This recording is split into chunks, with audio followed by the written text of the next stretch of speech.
Hey guys, welcome back to another episode of Atlas Survival Shelters.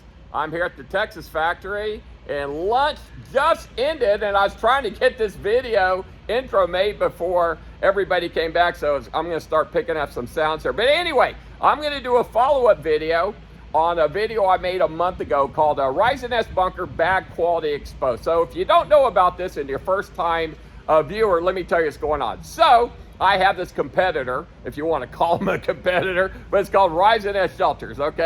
And they're a little notorious for doing some bad jobs and people calling me and complaining about their shelters and basically wanting to sue them and get their money back. So they always call me and say, come help me because these guys aren't helping me. So this wasn't the case here. This was a lady. She bought a shelter from them because of the price. She thought that I would be more expensive because of the quality of my bunkers is so extraordinarily greater than this Rising S company that she thought I would be higher. But the truth is, I'm actually lower than these guys on some of the shelters, okay? Even with all the things that I do. But anyway, long story short, she bought a shelter from them. She wants a Swiss air system, and they were advertising, Swiss, you want it? Yeah, we got that too. That was false. They do not carry Swiss air systems, but I do. I'm the exclusive importer of Swiss air systems. But anyway, so she wanted one, so she called me and I go out to another state and I look at her bunker and I am floored. The welding is atrocious, worst I've ever seen. Then there's a lack of welding in many places, almost all the places. They just don't put enough weld. The plate steel was bent up, it was rusted, dinged up. They're using lightweight square tubings in the wall members and they're cut on an angle so they're on their tippy tip, which means they lose all their strength. It's just bad engineering, a bad design, and the contractor there does not want to install it. After him looking at it, he goes, I'm not going to install this thing, okay? This thing's a piece of junk. She should just scrap it, get her money back, and go get another bunker. So you know what I'm doing? I am making this lady a brand new bunker, and when she can get her money back from this Rising S company, if she can get it back, because they have a policy that is no refund, no refund, no refund. And when she sent them the proof of the bad, of the dented up bunker and that the steel was not 1/4 inch as they claimed, they said they will not give her a refund. So you know what they did on their website? Before, it said our bunkers are made out of 1/4 inch plate. Now it just says our bunkers are made out of plate steel. And then there was a lifetime warranty on craftsmanship and welding, and that has disappeared. It's off their website. So guys, I'm gonna do the right thing. I'm gonna help this lady get a new bunker. So as you're gonna see here in a minute, I'm already making her a new bunker. I'm gonna give it to her, and when she can settle this with Rising S bunkers and get her money back, she can pay me for this bunker exactly what she paid them, except my bunker, as you know, is gonna be a hell of a lot stronger and much better made with those gas tight doors, with a lot of the things that I talk about, except I'm gonna do something different. I'm gonna make the shelter to the same dimensions as them, and I mean the width, which is 10 feet wide, and the height, which is 7 feet tall. I've never made a shelter 7 feet tall like that because there's no head height and there's nowhere to store your food. But I told her I would prove to you guys that I can match Rising S size for size, dollar for dollar, but give you better quality, okay? So I hope that ends the myth of that I'm more expensive. But I do have expensive models.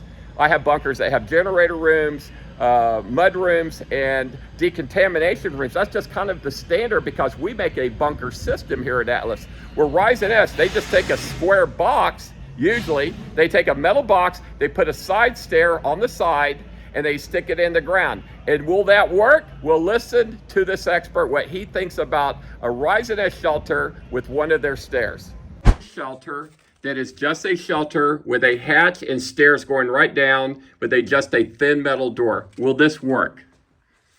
No, it won't, because it all depends how the blast originating from any kind of explosion outside will propagate down to the stairs and hit that blast door. Well, there's no blaster. It's just like, and the door opens in, not out. Well, that's completely wrong, because the door is going to open and the blast will propagate into the shelter and everybody is going to die in there. So what is important is to make sure that you have all your entrance designed in accordance with the blast you're actually expecting. And that can be done by junctions or openings or narrowings, whatever you want to do. But it has to be designed for. Go see what's behind there. I think you'll be surprised. Well, here's proof that the door actually opens in. And somebody actually broke this lock off. They knocked the lock off with a hammer, stuck a screwdriver in there, and was able to open the door. Not much security there. But this is the door they put opening in. The experts don't lie, okay? You heard it yourself. You know, there's a few opinions in the world. There's my opinion, there's Ryzen S's opinion, and then there's third parties, and that's the third party. But guys, I have not met a single expert in the world, including myself, that will give a check mark or an approval to a Ryzen S shelter the way they make them, their standard designs with the rectangle tubings on the walls, their stairs, their air system. Their air system, I'm sorry guys, it just won't work, okay? It is a gimmick. This little plastic air motor and fan that you're seeing right here just will not do the job. It will not bring in enough air to keep people alive. It will not bring up the pressure up to enough pascals to cause carbon dioxide to be pushed back out of the bunker. It just won't work. It's a gimmick.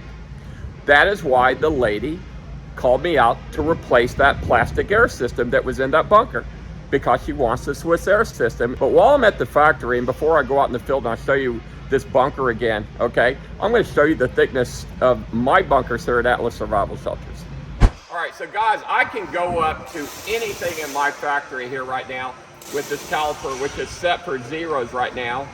And I can go up to anything I got, and it's gonna at least measure a 1/4 inch. This one right here is measuring 0.29. Okay, that's over a 1/4 inch, okay? I'll measure over here again, this other wall. Again, it's 0.29. Do the floors on my shelters. Okay, down here, all right? We measure the floor down here. 0.28, okay, over a 1/4 inch. Even the I-beams down here, look at this. The I-beams under my floors, okay? 0.40, that's over a 1/4 inch. I'll do the thickness here. Okay, the thickness, I'll turn it up, 0.36, that's the web of my I-beam. It's 3/8 of an inch. So as you can tell, anything made at Atlas Survival Shelters is a 1/4 inch or thicker. I thought the only thing I had in common with this Ryzen S company was at least we use the same size thickness on the walls, and they have advertised it for, since their beginning. All our bunkers are made out of 1/4 inch plate steel. So I was as shocked as the customer was when I went out there and found out, no, these guys are basically cheating this lady. So that's just flat out fraud to advertise. So you know what they did? They took 1/4 inch off their website in the last week. They also took off their lifetime warranty against welding and craftsmanship, because as you can tell, the craftsmanship at this bunker is horrible. So I guess they just pulled their warranty. But you know what? I think this is a class action ready to happen. Okay, so caliper set for zeros again. I'm going to check the thickness of the roof I-beams. Come on down here.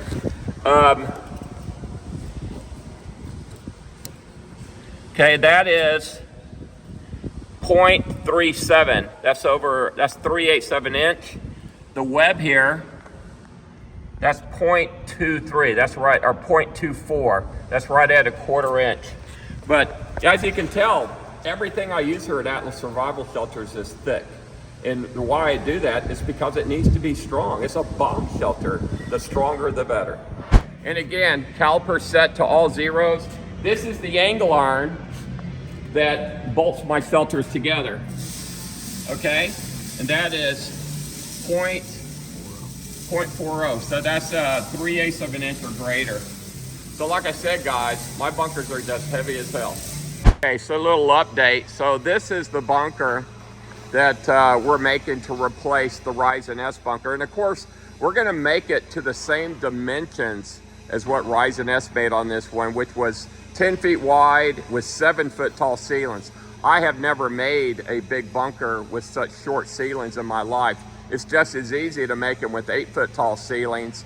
but I guess you can save money by going to 7 foot, but you feel claustrophobic in there. But we're going to build this lady a shelter. We're going to give it to her, and then we're going to bring the Rise and Nest shelter back to our factory, and we'll put it out front on display. And when Rise and Nest decides to refund her the money, we will give the shelter back to Rise and Nest. I'm out at this shelter again, except this time I brought a caliper. We're gonna check the claims that this company's made that everything on this bunker is made out of 1/4-inch steel. So let's go start measuring. Okay, so I've set this caliper to 0.25. That is a 1/4-inch. Okay, so it's not a 1/4-inch. Let's move it in. Right here, this is measuring 0.19. So we're gonna check it all over the place. The thickness on this wall here is 0.19.